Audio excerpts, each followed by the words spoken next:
tous et bienvenue dans cette nouvelle édition sur Monaco Info dans un endroit plutôt exceptionnel cette fois-ci.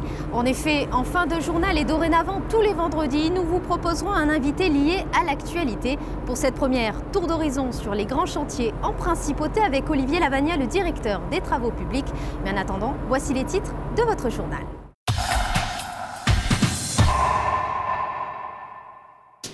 Pour débuter cette édition, retour sur la première soirée dédiée au 39e Festival international du cirque, un festival endeuillé cette année.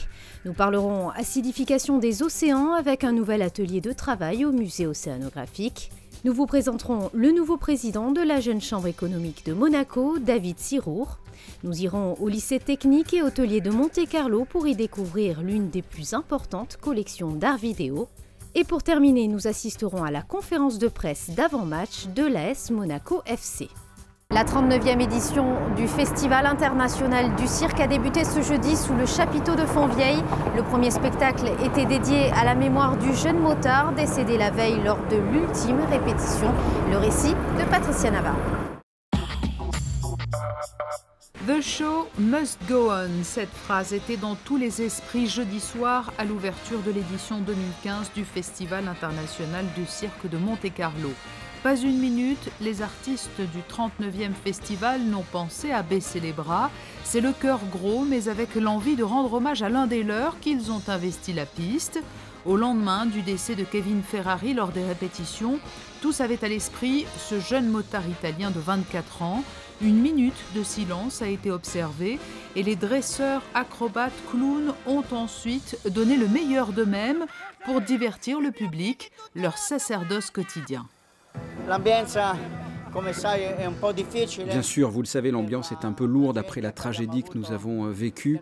Notre ami de la moto est décédé et nous sommes tous très touchés. Le public a été phénoménal.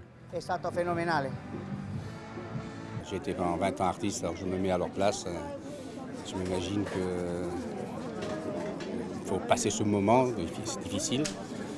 Mais voilà, c'est le métier, c'est un métier très dur. C'est pas la télévision, on ne coupe pas, c'est pas du cinéma, on ne coupe pas, on ne fait pas des reprises, c'est du direct et voilà.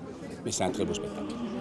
Pour marquer l'année de la Russie à Monaco, ce sont des artistes russes qui ont été les premiers à ouvrir le bal de cette 39e édition. La troupe Yakov Ek a présenté un numéro de Djigit, ces fiers cavaliers qui évoluent au grand galop. Jongleurs, acrobates sur planche coréenne, équilibristes chinois, dresseurs d'éléphants ont enchaîné les performances artistiques et sportives pour un premier programme de sélection qui laisse déjà deviner combien les délibérations du jury seront encore complexes cette année. Au Festival de Monte-Carlo, l'émotion est toujours au niveau des étoiles. Ce que l'on ressent ici, on ne le ressent nulle part ailleurs. Je suis tellement heureux. C'est un festival magnifique, une très belle compétition. On donne tous le meilleur de nous-mêmes. Ici, c'est la maison du cirque.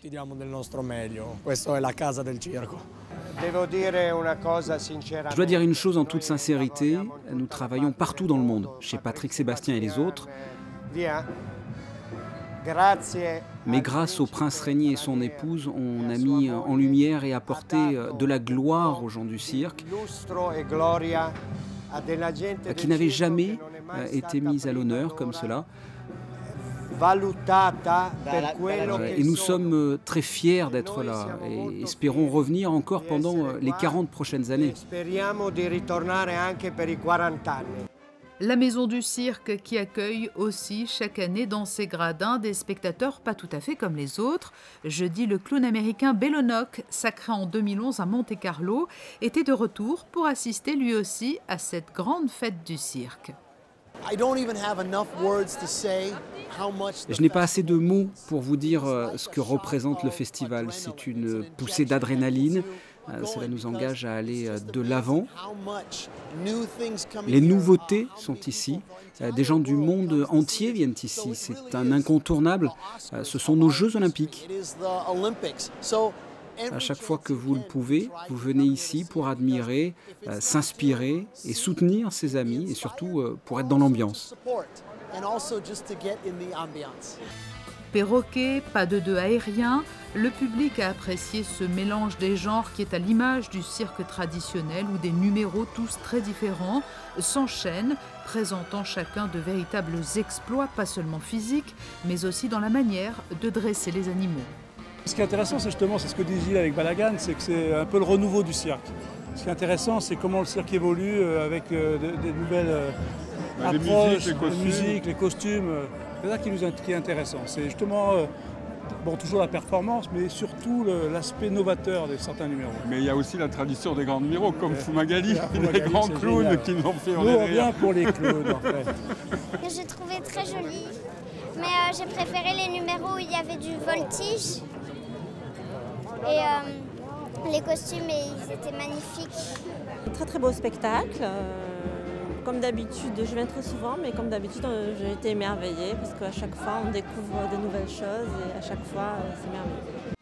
Les 4 premières soirées de programme vont permettre au jury du festival de déterminer le palmarès 2015. Puis les lauréats de cette édition continueront à se produire encore sous le chapiteau de Fontvieille jusqu'au 25 janvier. Au revoir. Ciao ragazzi, venite a vedere anche domani, dopodomani, dopodomani. On est là jusqu'au 25, moi et Fumagalli, on fait tous les spectacles. Au chapitre environnement, le musée océanographique a accueilli pendant 2 jours un nouvel atelier de travail dédié à l'acidification des océans sous un aspect beaucoup plus économique cette fois-ci. Vous allez comprendre pourquoi dans ce reportage signé Sandrine Nègre. L'acidification des océans constitue pour la principauté un sujet de préoccupation majeur et un engagement constant. C'est ici qu'a été signée en 2009 la déclaration qui, parmi les premières, a alerté les opinions et les dirigeants du monde sur ce phénomène. Un phénomène au cœur de cet atelier dans un lieu dédié aux mers et aux océans, le musée océanographique, un rendez-vous qui a réuni une 60aine de spécialistes venus de 17 pays, dont les États-Unis, organisé par les laboratoires de l'environnement de l'AIEA et le Centre scientifique de Monaco, en partenariat notamment avec la Fondation Prince Albert II et la Fondation Prince Albert Ier. Ce rendez-vous a permis à ces experts de se pencher pendant 2 jours sur les impacts économiques de l'acidification des océans. Il faut dire que les impacts sont nombreux sur les populations côtières qui vivent par exemple de la pêche. Conséquences également sur le tourisme. En tout, 5 thèmes ont été évoqués au cours de tables rondes. Il s'agit toujours d'un challenge quand vous réunissez des scientifiques, économistes et sociologues dans la même pièce pour évoquer le même thème. Je crois que les heures qui se sont écoulées ici ont été enrichissantes. Un réel progrès en la matière ressort de toutes ces conversations. Et puis vous savez, ça compte beaucoup pour nous que le souverain soit aussi impliqué et intéressé par nos travaux, nos ateliers sur l'acidification. Nous lui sommes très reconnaissants d'être venus. Des échanges fructueux, des dialogues positifs. Le travail réalisé ici s'est voulu productif. Et si l'état des océans est aujourd'hui en partie alarmant, il existe de nombreuses raisons d'être optimiste pour leur avenir. En fait, il y a 2 types de conclusions que l'on peut présenter. D'abord, il y a un constat. C'est important de faire ce constat, de voir où on en est à l'heure actuelle et qu'est-ce qui va arriver dans les années à venir. Et une fois qu'on a fait ce constat, on a les personnes, les participants à ce workshop qui ont énormément travaillé. Hier, ils ont fini, c'était plus de 7 heures. Ici, ils étaient arrivés le matin à 8h30. Donc, il y a vraiment eu une envie de produire des résultats. Et parmi les conclusions, c'est d'abord des mécanismes d'adaptation. Comment faire en sorte que les populations, les communautés côtières puissent s'adapter à ces modifications-là, une fois qu'on a fait le constat de leur arrivée. Et après, c'est des recommandations plus politiques au niveau des gouvernements. Même si on s'y prend aujourd'hui, on va pouvoir arriver à améliorer les situations dans le futur. Si on s'y prend dans quelques années, on va y arriver aussi. Mais on va y arriver avec un coût beaucoup plus important, à la fois un coût en termes budgétaires, mais également un coût pour les populations, d'adaptation de ces populations qui vont devoir changer, même de migrer dans d'autres régions. N'oubliez pas quand même que ce n'est pas un problème d'acidification, mais c'est un problème d'augmentation du niveau de la mer. Il y a énormément de populations qui en ce moment subissent des migrations climatiques. Des conclusions et des recommandations qui figureront, comme l'a précisé l'ambassadeur de Monaco auprès de l'ONU, dans les discussions préparatoires de la prochaine conférence des parties de la Convention cadre des Nations Unies sur les changements climatiques, conférence qui aura lieu en fin d'année en France, à Paris. En bref, dans le reste de l'actualité monégasque, le chef de l'État italien Giorgio Napolitano a officiellement signé son acte de démission ce mercredi 14 janvier. À cette occasion, l'ambassade d'Italie à Monaco a rendu hommage au président italien. La communauté italienne à Monaco lui a témoigné des sentiments de vive et sincère reconnaissance. Restons dans le dossier économique. C'est au Grimaldi Forum, plus précisément aux Zélos, que s'est déroulée la passation de pouvoir pour la jeune chambre économique de Monaco. Fabien Bonilla vous présente le tout nouveau président de la JCE. Voici l'instant symbolique où l'on passe d'une année à l'autre à la jeune chambre économique de Monaco. Cédric Cavassino a transmis le flambeau à David Sirour, 39 ans, papa de 3 jeunes enfants et entrepreneur. C'est le nouveau capitaine du navire JCE en 2015. La jeune chambre économique de Monaco, elle a un rôle auprès des jeunes de 18 à 40 ans et elle est le vecteur d'entrepreneuriat, de formation et de networking en principauté pour ces jeunes. On travaille autour donc de ces 3 grands axes. Au niveau de l'entrepreneuriat, on a plusieurs événements majeurs. On a le Startup Weekend qui permet à des jeunes de passer de l'idée au projet en collaboration avec d'autres personnes. On a ensuite le concours de création d'entreprise qui est à la 20e édition et qui, avec le soutien du gouvernement princier, donne la chance aux jeunes de créer leur entreprise concrètement à Monaco. Et on a le Get in the Ring qui permet à des jeunes startups de financer leurs projets avec des levées de fonds et des investisseurs qui sont là pour les aider. Parmi les projets du nouveau président de la jeune chambre économique, mettre l'accent sur la femme. Cette année, on a donné un axe majeur à la jeune chambre, c'est l'axe des femmes engagées. Donc on va mettre à l'honneur des parcours de femmes remarquables. Ça sera aussi bien dans le domaine du sport que dans l'entreprise, aussi bien dans le domaine de la vie publique que de l'associatif. Et donc ces femmes viendront tous les mois à la jeune chambre économique nous parler de leur expérience, nous donner un peu les clés qui leur ont permis d'aller au bout de leur engagement. Et tout ça se clôturera par un grand gala de la femme. Et ça permettra d'avoir une valeur d'exemple pour les jeunes de la principauté, d'essayer de suivre ces exemples remarquables. Les femmes engagées à la JCE en 2015. Autre projet, la jeunesse à l'honneur avec Graines d'entrepreneurs. L'idée, c'est qu'on a un dispositif avec plusieurs événements pour la jeunesse monégasque. Ce qui nous manque aujourd'hui, c'est un petit peu le carburant. C'est faire en sorte que les jeunes aient envie d'entreprendre. Et donc, on souhaite créer un projet Graines d'entrepreneurs qui permettrait d'aller voir les jeunes de la principauté et leur parler d'entrepreneuriat et les sensibiliser aux différentes démarches d'écriture d'un business plan, comment essayer de créer sa propre entreprise. Et on pense sincèrement qu'en commençant jeune, on peut leur donner cette graine, leur donner cette étincelle et faire ça en sorte que dans les années qui viennent, ils aient cette idée de créer leur propre entreprise et d'essayer de développer leur propre marque. En marge de cette passation de pouvoir, l'ancien président du Sénat de la jeune chambre économique, Christophe Piciotta, a cédé sa place au nouveau président René Clérici pour l'année 2015. Économie toujours, le cycle de conférences de la Monaco Méditerranée Foundation a repris cette semaine du côté de l'Ermitage avec un invité, David de Montbrial, un thème, les conséquences et les causes du 7 janvier 2015, le récit de Sandrine Nègre. Une semaine quasiment jour pour jour après les assassinats des journalistes et dessinateurs de Charlie Hebdo, des policiers et des clients de l'hypermarché Cacher parisien, le directeur de l'Institut français des relations internationales a évoqué les répercussions de ces terribles actes après bien sûr avoir dressé une liste des origines de ces meurtres perpétrés dans la capitale. Il y a en effet énormément de causes. Mais le terrorisme est un phénomène aussi vieux que le monde, et même l'Europe en a connu, et pas seulement du terrorisme de type islamique, c'est-à-dire chiite, par exemple dans les années 80, après la chute de l'Iran, mais nous avons connu des terrorismes qui n'avaient rien à voir avec le Moyen-Orient. Moi-même, j'ai le souvenir de la bande à Badr et l'action directe, etc. etc. Donc le terrorisme est un vieux problème. L'Irlande, et que c'est jamais complètement fini. Ce qui est nouveau, c'est l'aspect mondialisation. Et ça, je crois que ça a des conséquences qui vont continuer de se faire sentir, en particulier dans le terrorisme d'origine moyen-orientale.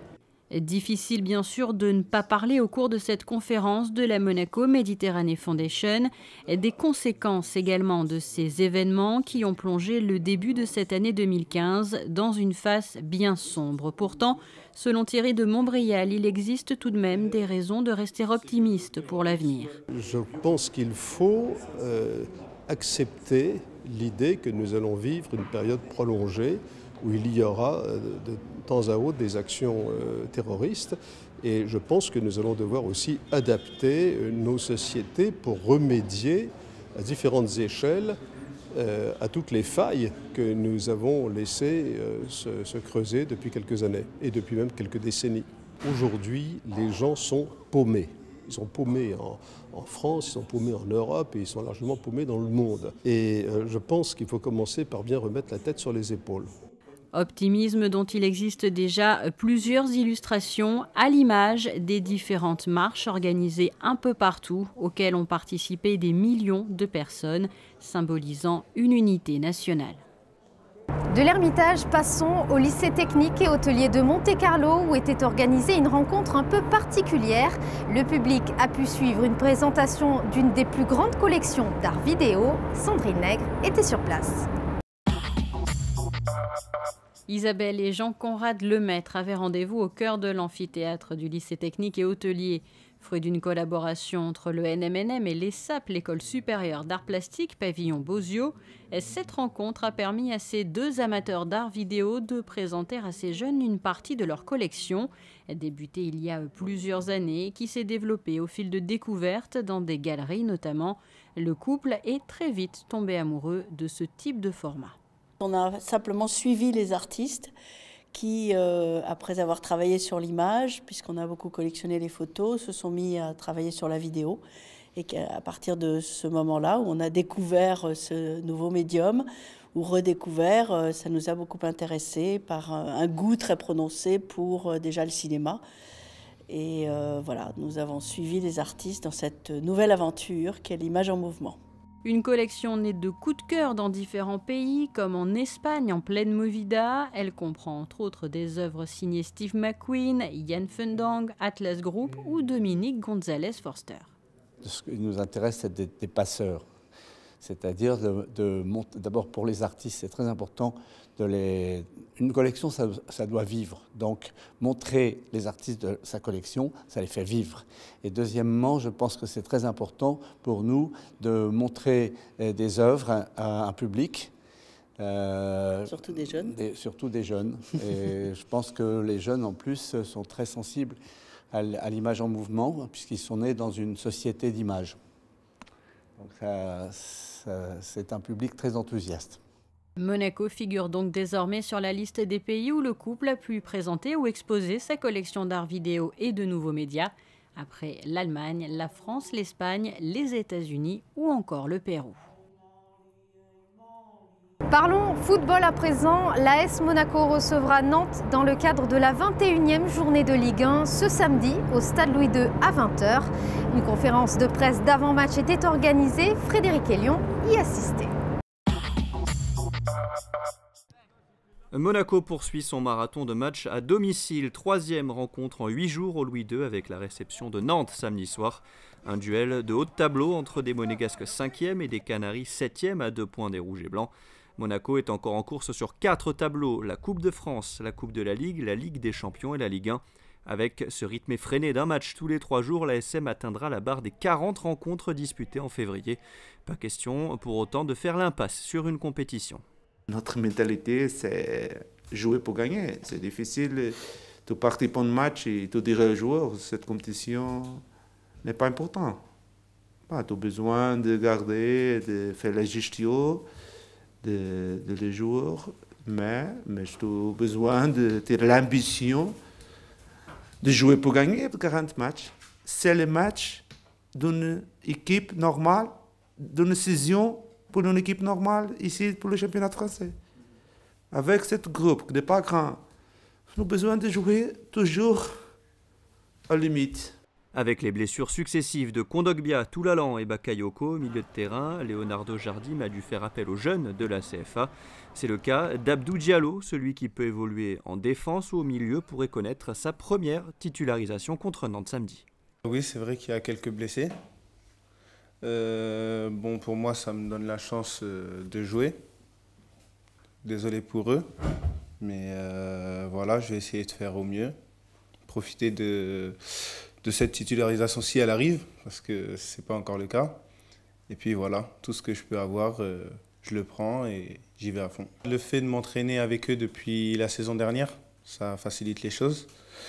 Ensuite, oui, forcément, de jouer, ça... En fait, je peux me montrer que je peux assumer. Donc tout le monde forcément me voit autrement et c'est tout bénef pour moi. Touché à la cuisse gauche lors du match contre Guingamp, Thiemoué Bakayoko est out pendant 6 semaines. Toulalan a repris la course et devrait faire son retour dans le groupe pour ce match contre Nantes.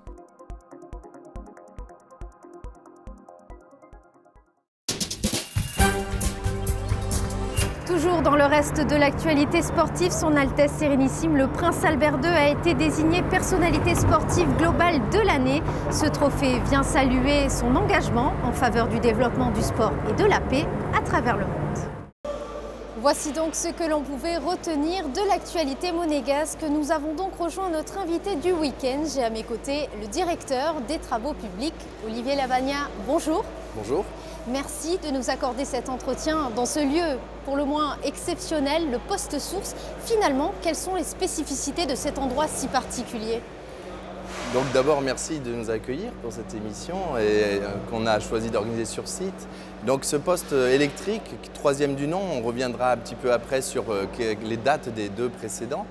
Il est en principauté, on sait que la place est rare et chère et que donc des postes, j'allais dire, non valorisables pour l'aspect immobilier ou d'équipement de fonctionnement de la vie économique, on essaye de les enterrer, ces équipements d'infrastructure. Donc là, on se trouve dans un terrain, dans le rocher, un poste d'un volume 3 alvéoles qui est donc 150 mètres dans le rocher, 30 mètres sous le terrain naturel des villas qui sont au-dessus, des habitations. Donc c'est pas classique, un poste électrique généralement c'est plutôt en rase campagne. Là ça coûte un peu plus cher, mais c'était aussi un positionnement dans le Vallon Sainte-Dévote pour se tourner vers les quartiers est de la principauté qui a amené à ce choix stratégique d'implantation. Alors avant que l'on revienne sur les projets à venir, j'aimerais faire un retour en arrière sur 2014, sur les grands chantiers qui se sont achevés finalement cette année. Le Yacht Club de Monaco, le Parc Domanial, beaucoup de belles réalisations encore cette année. Finalement, quel bilan peut-on dresser de ces 12 derniers mois ? Alors 2014 a pour nous été une année importante puisque effectivement vous l'avez mentionné est marquée par la livraison emblématique et importante pour le positionnement de la principauté sur l'activité de la plaisance et donc avec la livraison du nouveau bâtiment du Yacht Club qui intègre aussi le regroupement avec la société nautique pour les avironeurs de la ville. Et puis, bien entendu, avec cette livraison aussi, le plan d'eau, les rampes de mise à l'eau de l'école de voile pour la partie sportive, les rampes de mise à l'eau de la société nautique. Et puis aussi tous les abords. On a modifié le trottoir qui raccorde la chicane du Grand Prix à la sortie tunnel, puisqu'il fallait saisir l'occasion de cette opération pour améliorer les abords. Donc c'est ce que l'on a fait.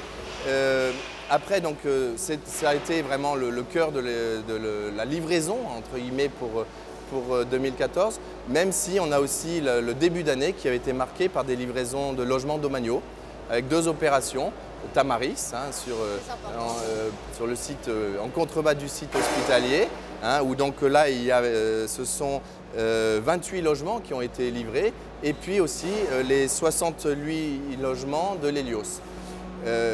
L'Hélios intégré à l'opération Canton, qui Canton donc sur les délaissés SNCF, après tous les travaux d'infrastructure qui avaient été faits en dessous, tunnels, réseaux, ne comprend pas que du logement. On a aussi livré une crèche entre 50 et 60 berceaux qui donc a été ouverte par la mairie, une maison des associations, les locaux nouveaux du fonds régional. Donc voilà, donc ça a été après, donc ça ce sont les livraisons. Mais ça a été aussi marqué par des travaux qui se continuaient. On parle notamment le poste source où nous nous trouvons aujourd'hui, le tunnel descendant, et puis des travaux préparatoires, mais on y reviendra un petit peu plus tard sur le sujet portuaire aussi.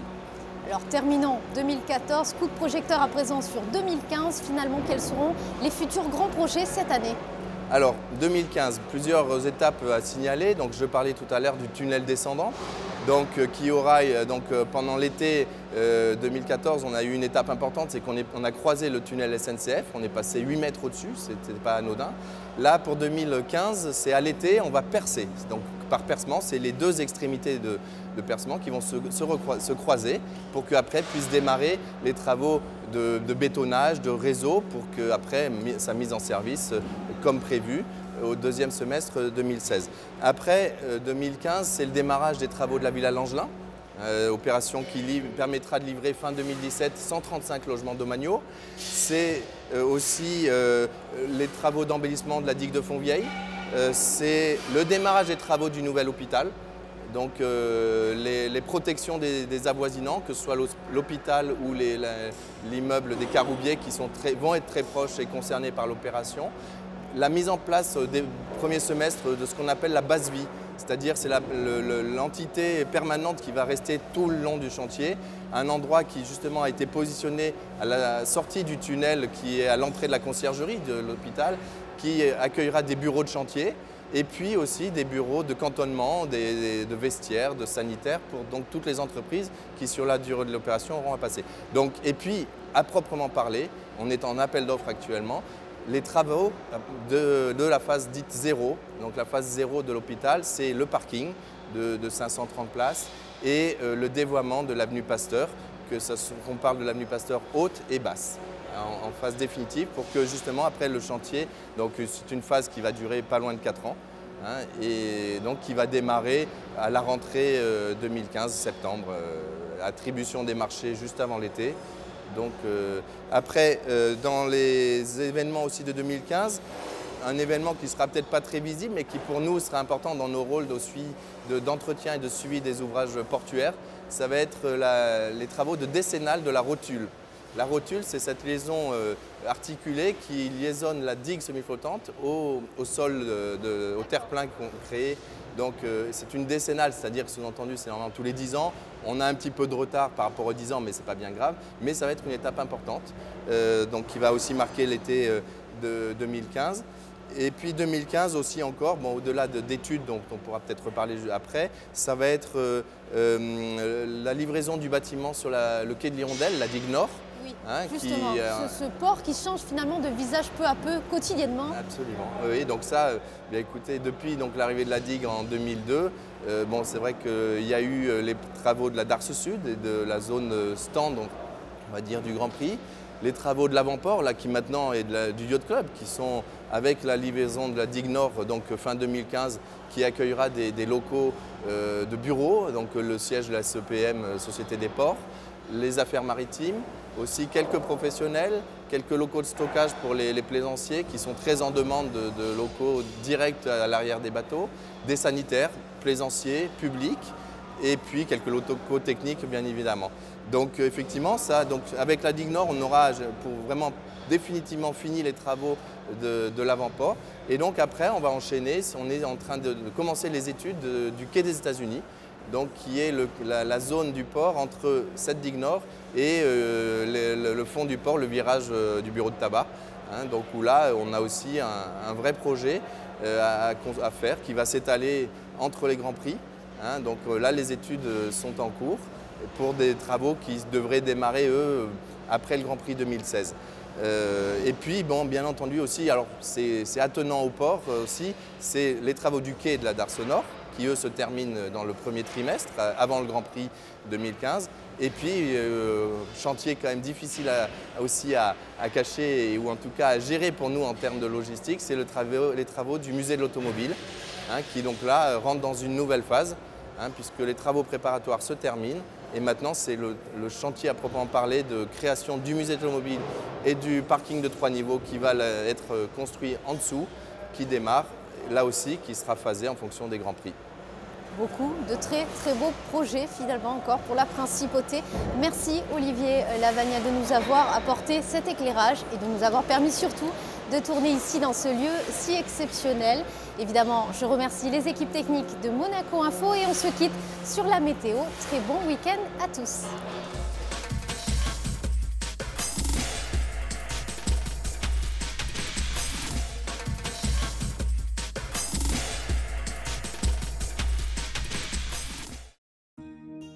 Samedi, un ciel mitigé au programme avec des températures allant de 8 à 13 degrés.